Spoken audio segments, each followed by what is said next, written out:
Godina Horroo Guduruu Wallaggaa aanaa Jimmaa Gannatii keessatti waraanni goolessaan PP qonnaan bultootaa fi dargaggoota Oromoo butee dhabamsiisuu fi saamicha maallaqaa jabeessanitti fufan. Jaalboree Addunyaa dabalata qaba.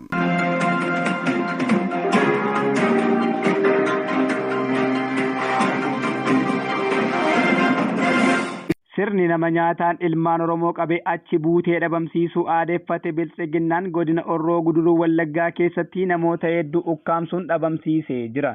Dheengadda caamsaa 8/2023 godina Horroo Guduruu Wallaggaa aanaa Jimmaa Gannatii ganda Kalaalaa Diddiimtuu keessaa namoota maqaan isaanii Abtaamuu Badhaadhaa, Dargaggoo Giddumaa Abtaamuu, Tasammaa Dhibbaa, Toorii Alamuu, Gulummaa Fiqaaduu fi kanneen maqaan isaanii hin gahin mana jireenyaa isaaniitii qabuun fuudhanii kan deeman yoo ta'u hanga gabaasni kun qindaa'etti eessa akka jiran hin beekamin jiraachuu maddeen arraata biyyoolessa Oromiyaatti himaniiru.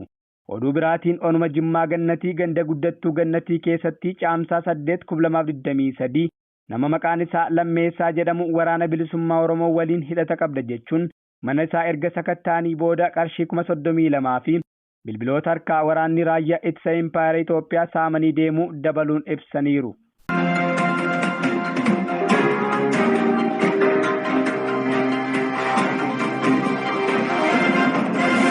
Dabballoonni PP kibba bahaa Oromiyaatti uummata walgahii waamuun waraanni bilisummaa Oromoo as jiru isa sirrii miti jechuun uummata afaan faajjessaa jiraachuun beekame.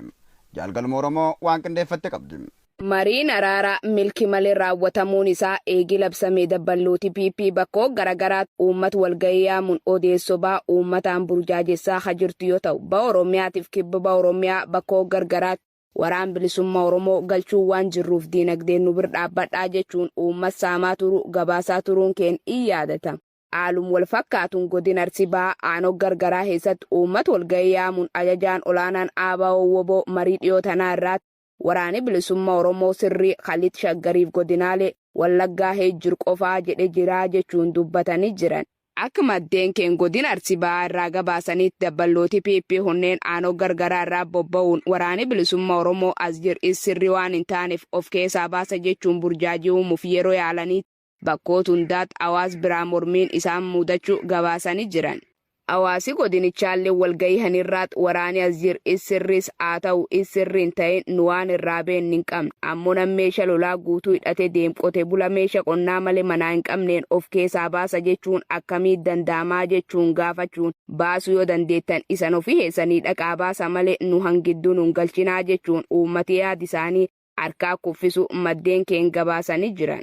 Lixa Shaggar aanaa Jalduu keessatti saamichi biltsiginnaan maqaa gibiraan uummata irratti gaggeessaa jiru hammaachuun dubbatame.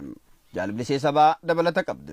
Murni biltsiginnaa aangoo isaa tikfachuuf jecha waraana baay'inaan leenjisuun waan kaffaluuf dhabee uummata irraa maqaa garaagaraatiin mallaqa sassaabuun ittiin sooraa kan jiru yoo ta'u uummanni Oromoo kallattii tokkoon saamamaa kallattii biraan ammoo waraana qabeenyi isaa saamameen ittiin qallabamaa jiruun ajjeefamuun muddamaa jiruu fi jireenya keessa jira.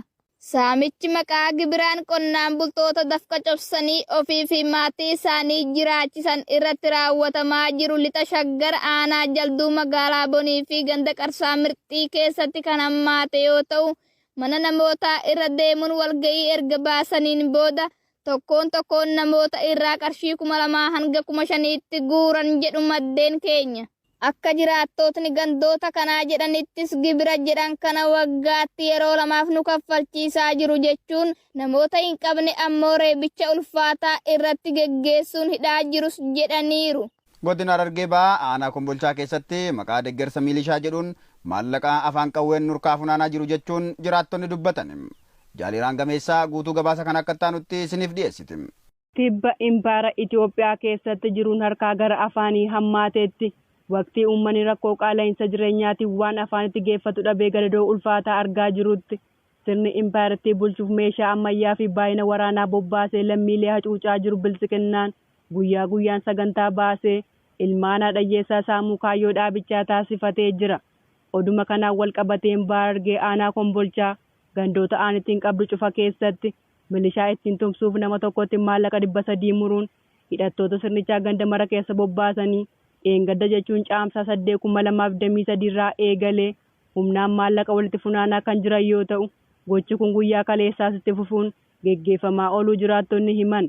uummanni aanichaa maallaqa kana kaffaluun itti ulfaachuun jimaan nurkatti rakasee waan jiruuf maallaqa jedhame kaffaluu hin dandeenyu jedhanii saamicha kana ofirraa mormanis qaama isaan dhaga'uu dhabuun namoonni hin kaffalle mana hidhaatti funaanamaa akkasumas yeroon hin kaffaltan taanaan adabbii jabaa qabdu jedhamuun doorsanii maallaqa irraa fuudhaa jiraachuu jiraattonni arraata biyyoolessa Oromiyaatti himaniiru. Konkolaachisaan daandii Naqamtee fi Baakkoo gidduu imaltoota deddeebisu tokko waraana murna biltsiginnaan aanaa Baakkoo Tibbee keessatti ajjeefamuun dhaga'ame. Dabalata isaaf Jaalnimoonaa Fa'isaa. Murni ilmaan Oromootti maqaa adda addaa maxxansuun dhiiga qulqulluu dhangalaasaa oolu biltsiginnaan turtii aangosaa kan hangaarraa keessatti xiqqaa fi guddaa osoo hin jedhin namoota sabboonummaa qaban irratti xiyyeeffachuun ajjeechaa raawwachuu hojii isaa idilee taasifatee jira.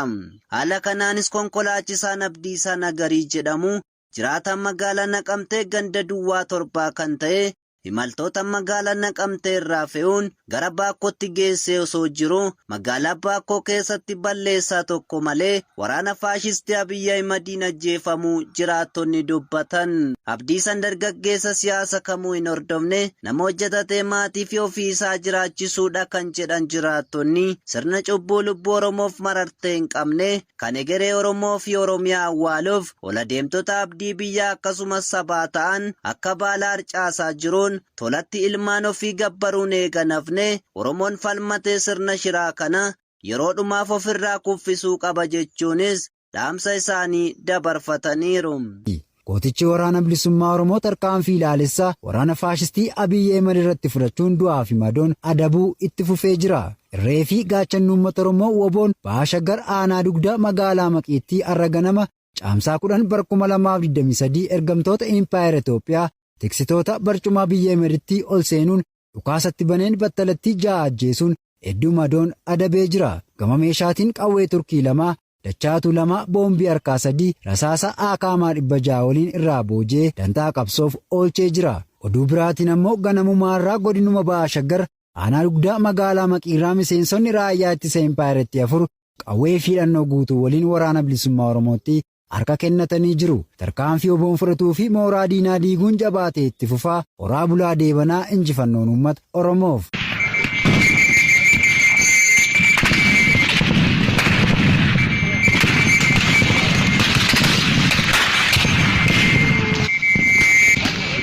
Gabaasa gumaacha gooticha waraana bilisummaa Oromoo diinagdeen tinnisuuf taasifame kan caamsaa 10 2023 isiniif dhiyeessa an Haacaaluu Roobaati. Sabboontonni ilmaan Oromoo irreef gaachana uummata Oromoo woboo diinagdeen jabeessuuf gumaacha taasisan cimsanii itti fufanii jiru. Haaluma kanaan maaddee haadhoo xiiqii Wallaggaa jalatti maaddeeleef sabboontonni jiran gargaarsa diinagdee woboof marsaa jaffaaf qarshii akka armaan gadiitti tumsaniiru. Mokokolee bilisummaa qarshii 5,000 falmataa yookaan aabaalaa qarshii 3,500 daandii bilisummaa Oromoo qarshii